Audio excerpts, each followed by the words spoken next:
starting this off tonight. I guess when we're celebrating cultural diversity in a Christian family, our family might be a good one to start with. Because it's sort of quite obvious that we are culturally diverse. Although I know in Zambia, if you marry somebody from a different tribe, you're also culturally diverse. Yes, So yes. there's diversity all around us and for all sorts of reasons. And what we want to start off with, well, let me tell you a little bit about us. Even though I still have my Irish accent, I spent 20 years in Zambia and 3 of those in Zimbabwe. And when I talk to people now, they know nothing about me being in Zambia. At least when they look at you, they ask you, oh, well, where are you from? And they may know. When they ask me my name and then they say, where's that from? Is that Italian? And I say, no, it's Zambia. And they go, oh.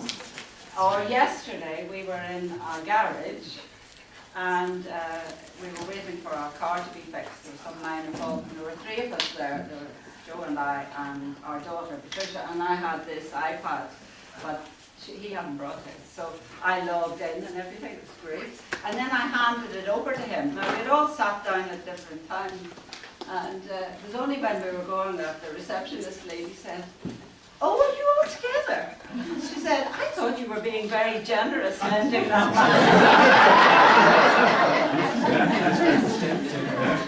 So, just funny. But what we want you to think about tonight as we start is a bit about the tensions that you have within yourself, rather than with your partner, your husband or wife, or with your children, which we will get onto eventually, but just to think about the different roles and ways of operating that you have. What you're like inside your home, and then how do you behave differently? Do you behave exactly the same way everywhere? Let me give an example. When I went to live in Zambia and I had to deal with the bank, I would often come out in tears. It was just very difficult. I still have that sort of feeling. Because when I went to Zambia, I remembered that I was white and that there had been a lot of colonial people in Zambia who bossed around people and told them what they should do and how they should do it. And I wasn't going to be that person. So when I went into the bank, I just waited for them to do whatever had to be done. And you had to wait and wait and wait. I even deposited all our checks. And then when I went to get the money, they wouldn't give it to me because they thought my signature wasn't right, so I just ran out crying to my husband. But that is not me if you saw me in the bank where I grew up. If somebody didn't give me money out of my bank in my place, they would have heard about it. And they would certainly know what was right, what was wrong, what I had deposited, what they were going to do, when I was going to see the manager, what I was going to write. I behave in different ways in different contexts. So that there's a sort of tension within me for that. When we first went to Zambia, we've been married nearly 31 years now. When I first went to Zambia, we weren't married, and I worked in Lusaka in a secondary school, in St. Mary's Secondary School, in Woodlands, and I met Joe at, I know everybody likes to know this, but please come and talk to me about any of this, because we don't have time to do a whole big thing. We met at London Bible College, and we were on the student committee together for a year, and then this was a year later, and we were in Zambia now. So we'd come away from the British context, and now we were in Zambia, and I said to Joe, you're very bossy, because he had been bossy when he was in England, but he'd suddenly come there. Not of me, but of all the other people around him, his brothers and sisters. He just told them, get me this, do that. Even junior colleagues at Scripture Union, he would just tell them what to do, and of course they did it. You know. But to me it seemed a bit odd. He behaved differently in different contexts. So What we want you to do is take your nice notebook now that you've been given, or some other paper that you have. And what I would like you to do, just before Joe comes and talks with you about some more aspects of who we are, is to try to identify the roles that you have now. Like, what kind of a person are you when you're on the phone to Zambia? Who are you? You know, to your mother, to your uncle, to your... And then who are all the different types of person you are. Of course, in the core, you know who you are, but you're not showing all of yourself to everybody. So I want you to think about at work, how you relate to different people, how you relate to your children here, your children there, all the different things that go on. Does everybody understand? And I'd just like you to identify it, just as Joe will come and talk in a minute, how you have tensions going on within you all the time. And look at those. So about 5 minutes. Do it. If you want to do it with your husband or wife, you know, to help you, you can give suggestions to each other. I'm sure you can do it. Just take a bit of time to do that.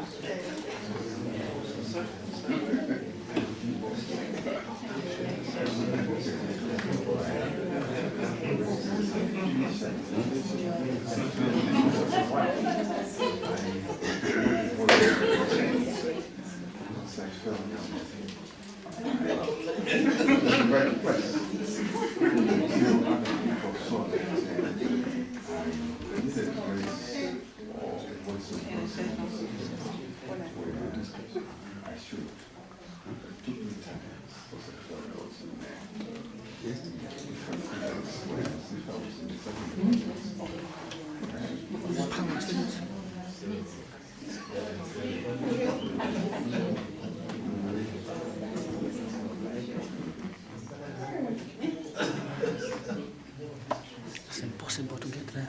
I want to get to see.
Now this is an ongoing exercise.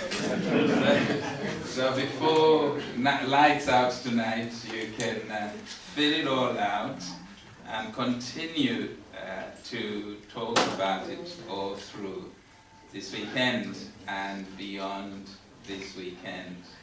I feel a tremendous urge to defend myself. And what intrigued me when Anne made that statement was I didn't recognize what she was talking about. And I said to her, what on earth are you talking about? It's not true. I don't do that. Somebody's machine is talking. I switched my phone off. So I said to myself, it's not true. I just don't recognize what you're saying. But having known me in the UK, where I had changed to try and fit in with what was happening here. Otherwise, I'd stick out even more. I mean, as black faces, we stick out anyway, or we used to. Now that I live in North London, I don't stick out. But in those days, just like Anne is here, this was my experience of church in the almost first 20 years of my working in the UK. I'd be the only blackface.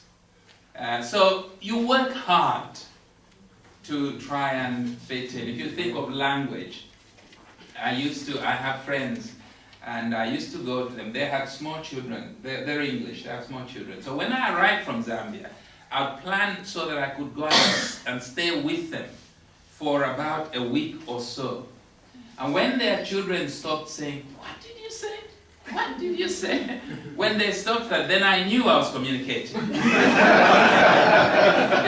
Then I could go into the rest of the world. But it's my mother-in-law. My mother-in-law, the idea that I could call my mother-in-law Molly. Just the idea.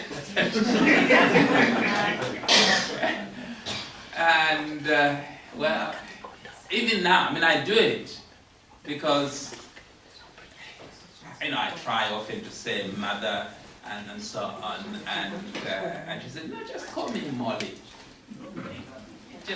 She has said to me, just call me Molly. And she says to others, just call me Molly. Joe calls me Molly. I'm cringing inside. And then my wife very generously says, when we drive, she says, Mom, you sit beside Joe, because I'm the driver. And she says, my mother-in-law sitting beside me. It is a tension. And there are all these tensions that we all have and need to resolve. Ours is more visible because of the nature of our relationship. In a way, Anne's from Northern Ireland, I'm from Zambia. Where are our children from?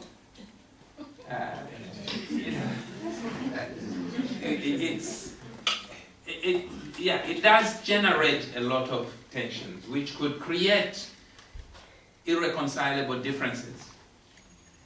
I have seen many mixed marriage in Zambia come apart, not because they didn't love each other or care for each other, but this whole cultural thing just became too much. I remember one lady saying, every one of his relatives, whatever time they arrive, they expect to be fed. Why can't they wait until supper time like every normal person? And eventually, that relationship ended. One relationship we knew, they met in America, got married, both black, but one black American. Met in America, got married, and lived in America for 16 years. 16 years, long time. And then they moved back. It happened to be Zimbabwe. They went back to Zimbabwe after independence. And he went back 3 months. 3 months before she did. And when she joined him, I met her about 2 years later. They were already well on the way to divorce. They had separated when I met her. And she said to me, she said, "Joe, I arrived 3 months after him. He might as well have come from Mars. He was not the same man I had lived with for 16 years. Tensions, cultural tensions within our relationship. And when we don't recognize them, and for us as Christians, it's even worse, because you see, there is that understanding our culture is Christian. And I'll get to that. Our culture is Christian. Now, if you forget everything I say or we say, remember this, there's no such thing as a Christian culture. There will be cultures which are influenced by the gospel. But when we say we are Christian, that's our culture, it is not true. And what often happens is we hide those tensions and try desperately to avoid them. Whereas in fact, we ought to be bringing them to the surface. And when we bring them to the surface, then we can look at them in the light of the gospel. And we will find that there are some tremendous things that God has given us in our cultures. And we can then celebrate those to make our lives rich. And as we send our children off to be Black British, which they will be, which they are. Their English is better than your English. And before too long, they will be embarrassed to come to this sort of thing, where we're all talking Bemba, Nyanja, whatever, and so on, and being very friendly, greeting everybody in the dining room when we all arrive. You should have seen the look on the white faces. What are these people doing? They are late, they are greeting everybody. They should be sitting down eating. No, because for us, to shake hands and to say hi, love, and so on and on, it's very important. So we need to go back and know ourselves and get rid of the ignorance. There's tremendous ignorance amongst us. And those areas where we know things, we never want to talk about them. They never come up in our Christian conversations, leading to the situation where many of us, when we are outside, particularly us as English-speaking believers, when we're taken out of that English-speaking context and dropped into the non-English-speaking context, as often happens at funerals and places like that, we have not even the vocabulary to speak as Christians into those situations. And when the elders with their authority say to us, now you go and do this, in your mind you say, I'm a Christian, I don't want to do this, but you have no idea what they're talking about. Because we have neglected something very basic, something very important, our God-given cultures. Now, as you know, just like this house here, there is something below here which we never see. What we admire is this superstructure. But these two things, the architects amongst us will tell us, and the civil engineers, you can't separate them. Indeed, this thing we see, we use, we're comfortable in, would not be here if the foundation wasn't there. Similarly, culture has these two parts. there is the foundational, or the values, or the worldviews, the things that make you who you are. And you don't even know when you learned them. It was your mother, as she nursed you, and she sang those little songs, she was putting into you centuries of ways of thinking. She'd learned from her parents and from the communities where she'd grown up, and those things are put into you, poured into you. Not like the way I'm doing here, where I'm speaking and 30, 40 people are listening. It's one-on-one. Your mom and you, no disturbance, 9 months in the womb, and then 18 months on the breast, and so on. You learn, you drink it all in, and it becomes part of you, will never leave you. It may be changed, and we'll talk about that a little later, but it is there. It is there all the time.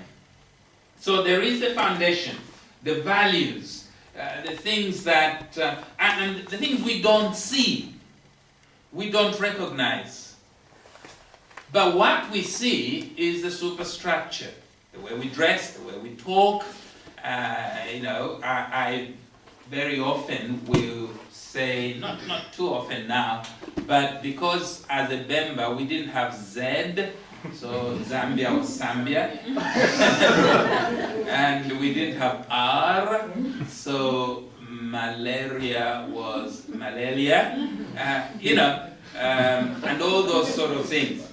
My mother tongue interference, it's there, and it affects things I say or I do. And so often, unfortunately, we become ashamed of those things.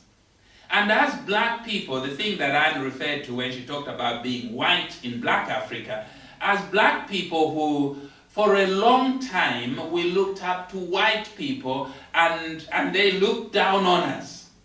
And many of us have interiorized that inferiority complex. And it's become part of us, so we rise to respect white people, whereas black people, we look at them and we think, why should I respect you? We want them to prove there is a reason why I should. These are part of who we are.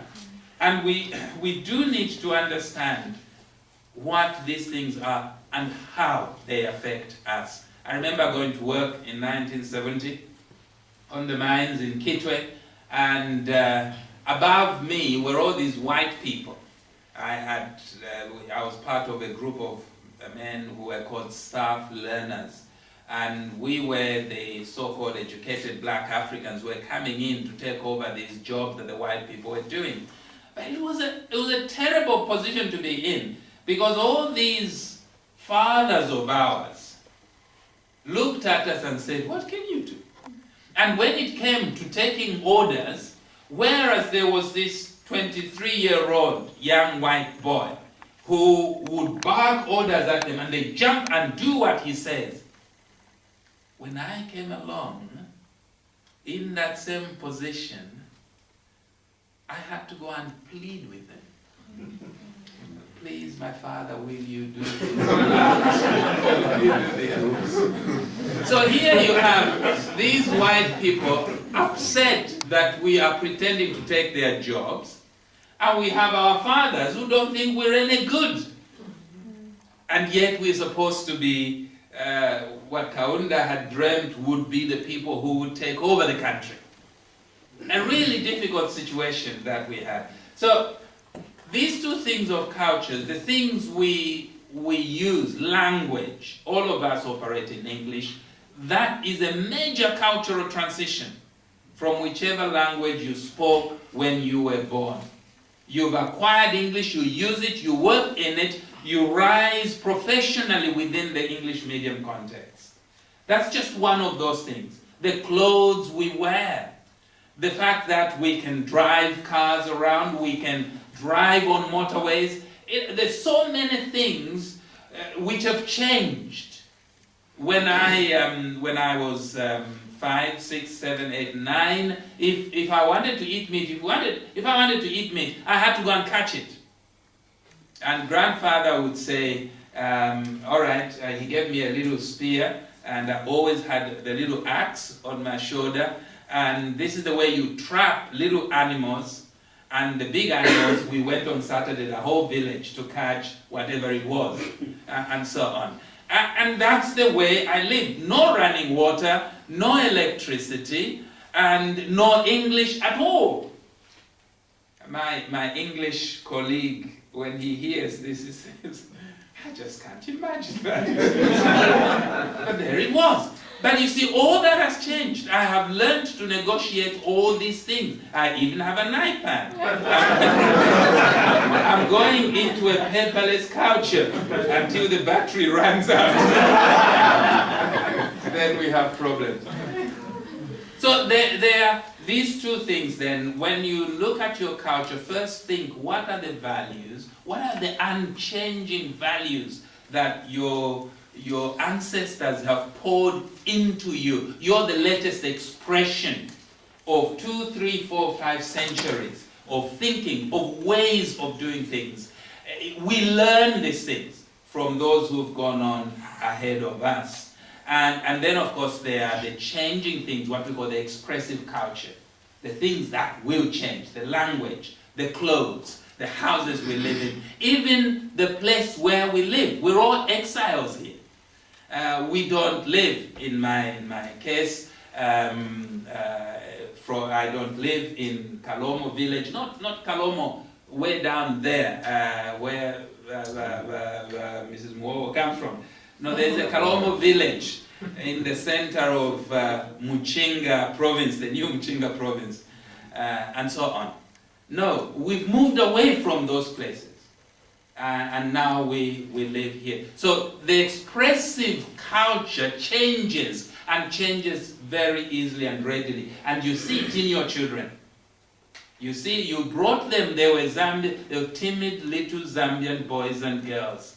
Now, they're so confident as they stride down the streets of where you live, you hardly recognize them yourselves. Or sometimes they have two tensions. One which they have at school, and all those things out there. But when they walk through the house, they are nice little Zambian boys and girls. And they're learning to negotiate those two things. So the expressive cultures change, and they change very readily. But the values don't.